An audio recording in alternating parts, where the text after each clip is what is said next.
how do we solve for x and y here? Solution. Alright, you can pause the video, give it a try. So we see x plus y equals to 6. So let's call it equation 1. xy equals 6. Let's call it equation 2. So from equation 1, we can make one of the variable the subject, then we do substitution. Okay. So what we are going to do here is very simple. Let's make x the subject from equation 1. So we have x equals to 6 minus y. That will be the third equation. So let's put it in 2. xy equals 6.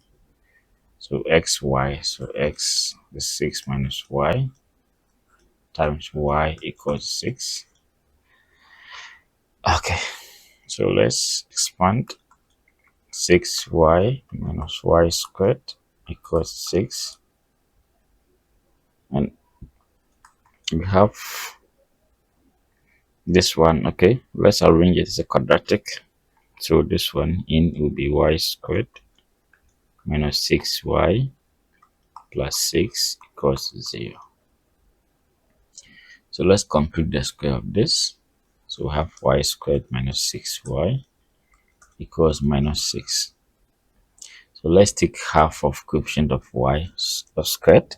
So that will be minus 3. So we have y squared minus 6y plus minus 3 squared equals to, so minus 3 squared minus 6. So we've added this to both sides of the equation. And don't forget y minus 3 all squared, y minus 3 all squared. When we expand this, you get this equals to, this one squared is 9 minus 6. So y minus 3 all squared equals to 3. So let's take square root on both sides.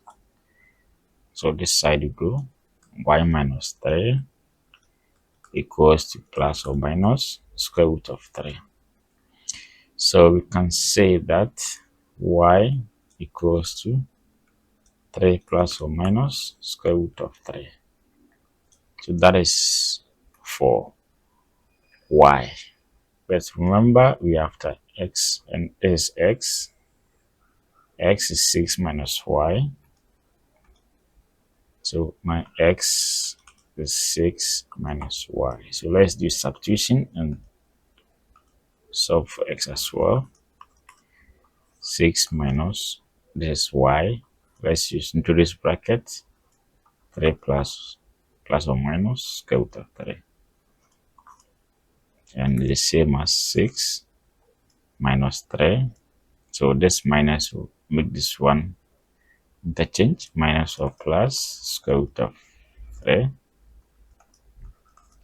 And the same as 6 minus 3 is 3.